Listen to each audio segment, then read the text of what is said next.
अजीत डोभाल ने क्या 10 साल पहले कहा था, जी हमने ऐसी ट्रेनिंग दी है उनकी अफगान नेशनल आर्मी को कि अब वो 10 ऐसे 3 साल लड़ाई करेंगे, उनके पास इतना वेपन है। इन्होंने जहाज 2 भेजे, वेपन एमुनिशन और उनको दिया। उधर से अमेरिकन उनके लिए बहुत असला वगैरह छोड़ के गए कि अब तो बिल्कुल खून रेजी लड़ाई, अफगानिस्तान स्टेबल, और ना पाकिस्तान का कनेक्टिविटी सेंट्रल एशिया से होगी, ना हमारा सीपैक बनेगा, बलूचिस्तान में प्रॉब्लम होगी और पाकिस्तान तो बड़ी मुश्किल में आ गया। कि डोभाल ने बोला कि हमने बड़ी अच्छी ट्रेनिंग दी है और वो लोग कभी हथियार नहीं डालेंगे, बहुत लड़ेंगे। जनाब अली, ये ट्रेनिंग हमने अयूब खान को भी दी थी, याया खान को दी थी, टिक्का खान को दी थी, ए.के. नियाजी को दी थी। हथियार तो उन्होंने भी डाल दिए थे, ए.के. नियाजी और याया खान दोनों ने डाले थे। ये ट्रेनिंग हमने ही दी थी, इंडियन मिलिट्री एकेडमी की ट्रेनिंग थी उनके पास भी। तो ये बोलिए ना कि हम हमारे लोग भी ऐसे ही थे। जहां तक बात यह कि पंजशीर और अफगानिस्तान में अमन की फिजा इंडिया नहीं चाहता। अरे जिस कंट्री को, जिस पर हथियारों से कब्जा हुआ, इलेक्टेड गवर्नमेंट नहीं है वहां पे, ठीक है, इलेक्टेड गवर्नमेंट हटाई, यूएन रिकॉग्नाइज्ड गवर्नमेंट हटाई, और कैबिनेट में आधे लोग इंटरनेशनली एक्लेम टेररिस्ट हैं, उसमें अमन की फिजा कौन सी बात हो रही है? ये आवाजें पाकिस्तान से क्यों आ रही हैं? क्योंकि पाकिस्तान खुद टेरर एक्सपोर्टर है और दूसरा एक कंट्री पर टेररिस्ट बैठ गए, तो दे लव इट, दैट्स इट। इससे ज्यादा मैं क्या बोलूं? जी कमर चीमा साहब, इससे ज्यादा कह रहे हैं मैं क्या बोलूं? अभी जो बोला आपको इनकी कुछ समझ आई कि रोहित क्या बातें कर रहे थे, क्या बुनियाद है इन बातों की, मतलब क्या बातें कर रहे, क्या बैकग्राउंड है इन बातों का जो रोहित कहे जा रहे थे? कोई बैकग्राउंड ही नहीं है। जी बहुत शुक्रिया। देखें, सबसे पहली बात तो यह है, हमें यह समझना है कि अगर किसी शख्स की, किसी अदारे की, किसी मीडिया हाउस की क्रेडिबिलिटी चली जाए तो वो उसका सबसे बड़ा लॉस होता है। इंडियन मीडिया की क्रेडिबिलिटी भी चली गई है और उनको कोई अटेंशन भी नहीं देता। दुनिया में, पूरी दुनिया का आप मीडिया उठा के देख लें, उन्होंने कभी इंडियन मीडिया की किसी इन्वेस्टिगेशन रिपोर्ट को, उनकी किसी इन्वेस्टिगेशन को, उनकी किसी रिपोर्ट को कभी कोट नहीं किया। उसकी वजह यह है कि वो समझा जाता है, इसको कहते हैं डॉक्टर साहब गोदी मीडिया। ये सारे का सारा गोदी मीडिया है। मुल्क में जमहूरियत भी सो कॉल्ड हो लेकिन मीडिया कोलैप्स कर जाए। आपको दुनिया में कहीं ऐसा नहीं मिलेगा। चीन की तो मिसाल ही और दे देना, रशिया की तो मिसाल ही ना दें आप, वहां तो निजाम ही और है। लेकिन ये जो media under prime minister Modi, ये इतना कमजोर, ये तो ऐसे जैसे ब्रिटिश दौर का मीडिया हो, जिस तरह गोरे को या अंग्रेज को माई बाप कहते थे, आज का भारत का मीडिया उस तरह नरेंद्र मोदी को और आरएसएस को माई बाप कहता है। ये तो इनकी तो रोटियां और चूल्हे बंद हो जाएं। ये एक बेसिकली पीआर एक्सटेंशन कंपनीज हैं प्राइम मिनिस्टर मोदी की, और ये बीजेपी की पब्लिक रिलेशन कंपनीज हैं जो बेसिकली गवर्नमेंट से पैसा लेके उनको जिधर भी लगा दें। आप मुझे बताएं, कभी किसी ने, हम यहाँ पे बैठ के न्यूयॉर्क टाइम्स को कोट करते हैं क्योंकि वो एक ट्रांसपेरेंट मीडिया है, वो अमेरिकन हुकूमत को भी तनकीद करता है, वो एक अपनी आजाद हो। इनकी क्रेडिबिलिटी कोई नहीं, लोग इनको अटेंशन ही नहीं देते। लोग सारा टाइम इनको बताते रहते हैं खबरें दी ये फैक्चुअली करेक्ट है, ये अपना एडिटोरियल बोर्ड नहीं रखते। डॉक्टर साहब, आप तो सारे मीडिया के लोग, हमें पता है। सो एक तो इनकी क्रेडिबिलिटी कोई नहीं है, इनको अटेंशन नहीं दे रहा, और ये सब अपनी जो रिस्पेक्टेबल लूज कर गए हैं बिकॉज इनकी खबरें झूठी निकलती। एक बात तो ये होगी।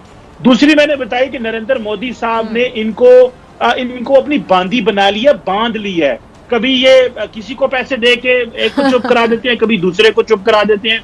तीसरी बात यह है कि जो इन्होंने कश्मीर में किया, जो कश्मीर में हुआ, मैं मीडिया की बात कर रहा हूं क्योंकि मीडिया के ऊपर बात हो रही है, वहां पे भी ये सारे एक्सपोज हो गए। सो इंटरनेशनली इनका कोई स्टेचर नहीं। और अफगानिस्तान में तो ये इन्होंने, और डॉक्टर साहब इन्होंने जो सबसे बड़ा नुकसान किया है, इन्होंने सबसे बड़ा नुकसान डॉक्टर साहब अफगानिस्तान में यह किया है कि इन्होंने जो तालिबान की हुकूमत आई अफगानिस्तान में, इन्होंने ये किया, इन्होंने ये दुनिया को दिखाने की कोशिश की कि देखें मुसलमानों की शक्ल इस तरह की है, मुसलमान हॉक हैं, मुसलमान दहशतगर्द हैं।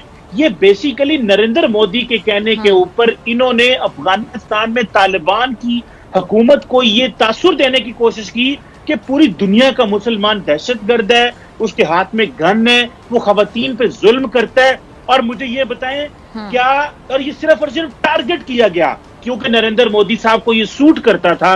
इन्होंने अफगानिस्तान में जो, अच्छा बजाय इसकी, जिस तरह ब्रिगेडियर साहब ने कहा कि पैसा डूब गया, सारा कुछ डूब गया, कुछ रहा नहीं। अजीत डोभाल की सारी पता चला कि एक पुलिस ऑफिसर जो है वो नेशनल सिक्योरिटी पॉलिसी बनाता है भारत में। दुनिया का ये भी एक मोहम्मा है कि पुलिस ऑफिसर इंडिया की नेशनल सिक्योरिटी पॉलिसी बना रहा है। ये दुनिया में ऐसे कोई नहीं करता। जी रोहित, चले रोहित आपकी तरफ आती हूँ। जी कुछ कहना चाह रहे रोहित? हाँ, बात कर रहे थे कि अच्छा रोहित, ये बताना जनाजों से भी डर जाते हैं? जरा मेरा भी सवाल ले लेना, मतलब आप लोग जनाजों से भी डर जाते हैं? इतने खौफजदा हैं आप? नहीं, बिल्कुल नहीं। हम जनाजों से क्यों डरने लगे? हम तो जनाजों से नहीं डरते मैडम। एक जनाजा और निकला था जिलानी साहब के बाद। वो जनाजा था एक पुलिस ऑफिसर का, अच्छा। अरशद अहमद मीर, और उसको इंडिया के झंडे में लपेट के लेके गए थे और जनाजे में 1 लाख लोग थे।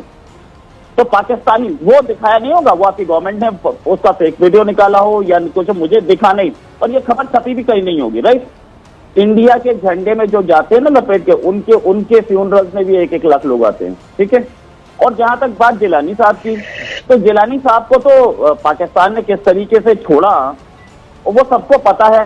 और अभी 15 अगस्त को, 15 अगस्त हमारा इंडिपेंडेंस डे था, उस दिन जिस बुरहान वानी के नाम पे ट्रेन चलाई थी ना पाकिस्तान ने, कश्मीर का सबसे बड़ा हीरो बताया था, उसके फादर ने इंडियन फ्लैग होइस्ट किया, और इंडियन फ्लैग होइस्ट करने के बाद इंडियन नेशनल एंथम गाया, और उसके बाद ये भी बोला कि हमारे जो कश्मीरी स्टूडेंट्स हैं उनको अपना कंट्री के लिए, की तरक्की के लिए काम करना चाहिए। तो ये जो नैरेटिव, फॉल्स नैरेटिव आता है पाकिस्तान की तरफ से, उसमें मैं अच्छी तरह से बताऊंगा। अब क्योंकि बीच में मेरा फोन कट गया था, मैं सुन नहीं पाया सारी बातें। चीमा साहब हैं और बड़े अच्छे दोस्त हैं मेरे। चीमा साहब ने बोला कि सो कॉल्ड जमहूरियत है, सो कॉल्ड जमहूरियत हमें कौन सा कंट्री बोल रहा है जो अपनी इंडिपेंडेंस के बाद से आधे टाइम मिलिट्री रूल में रहा है। चलिए, होता है, ठीक है, दूसरे में कमी निकालने की आदत होती है। जितना भी हमारा मीडिया है वो प्राइम मिनिस्टर मोदी का एक्सटेंशन है। भाई, मेरे को रवीश कुमार बड़ा फेमस है, प्राइम मिनिस्टर मोदी को दबा के कंडेम करते हैं। क्विंट है, वायर है, 10 और हैं।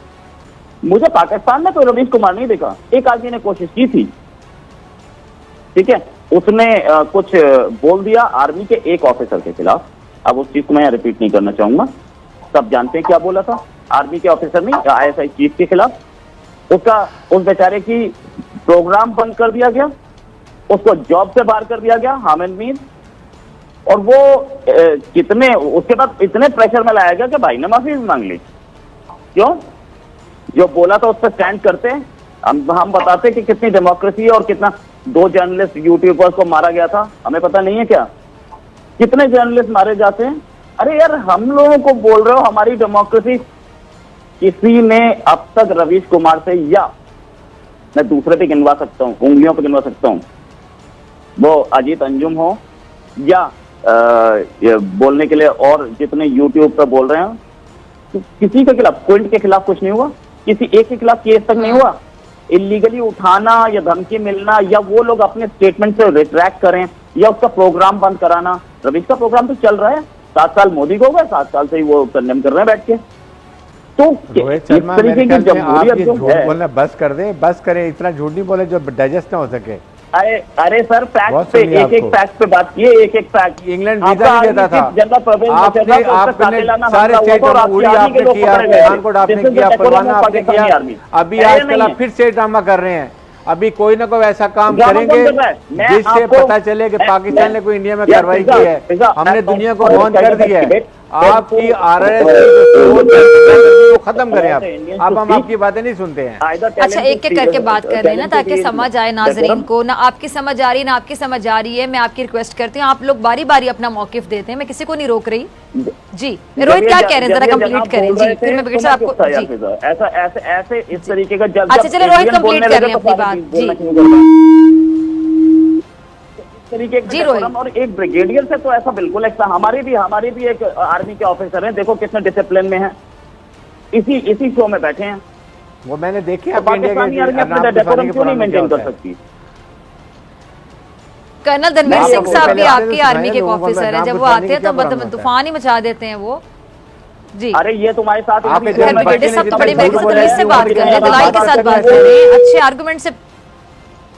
जी जी मैं सिर्फ एक चीज बोल रहा हूँ, जब मैं बोल रहा हूँ तो अच्छा आप रोहित इसमें disturb पर्सनल तो ना करें ना, आप मेरी बात सुनिए। आप जो कहना चाह रहे हैं अपनी बात कंप्लीट करें ताकि मैं आप फिर दूसरे बोल मेहमानों की रहे हैं, तरफ जाऊं। बस करें जी बोलना। फिर आप कहेंगे मैंने आपको मौका नहीं दिया, तो मैं ये नहीं सुनना चाहती। जी हाँ, जनाब ब्रिगेडियर हैरिस साहब, आप जो बोल रहे हैं लेडीज के साथ क्या हो रहा है, वहां की लेडीज यहाँ पे दिल्ली विजिट कर रही हैं, घूम रही हैं, यहाँ पर आके उनके कल्चरल प्रोग्राम्स हो रहे हैं।